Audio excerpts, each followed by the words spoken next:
One of the biggest things that everybody is pushing right now is tankless water heaters. Tankless water heaters, we have a version that we use as a tankless boiler that also can do your domestic water, your water that you use for drinking and cooking and all that kind of stuff. The theory behind them is great. Life expectancy is 12 to 15 years if you can get that out of them, if they're maintained. If you don't maintain them, they're done in 4 to 5 years. The heat exchangers get clogged, just throw them away. New heat exchangers.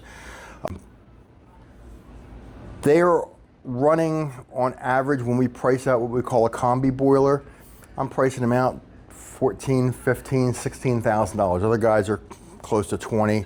We're a little less, we have less overhead. Standard boiler, you're looking nowadays $9,500, maybe $10,000.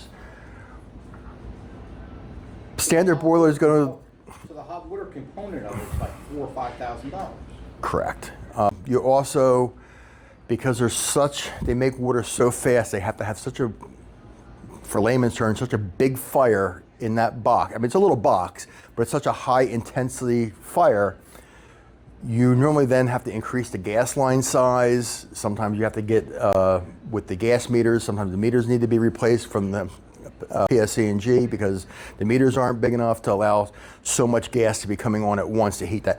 Now, they're not maintaining, they're not doing it, so there is an energy savings, but it just needs such a big fire because you have to have instant hot water. It doesn't have time to recover. And there's not a standby tank, so it has to make water instantly.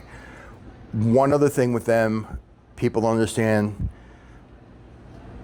it's a 3 to 4 second delay before they actually get the hot water.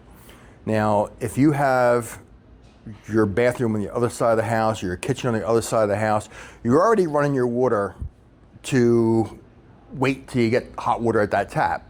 The pipes are cold, everything's cold, all that cold water's got to run through the pipes. But now you're adding another 3 or 4 seconds. So it's just more of a longer delay. There are pumps we can put in, recirculation pumps, but now that hot water stays on that pipe the whole time, running in a circulation mode, which is going to cost you money where you're not going to be saving. Chris? You're mentioning the maintenance. What type of maintenance are you talking about? Are you talking about like regular, like check-in kind of stuff? No. Or no, heavy lift? Okay.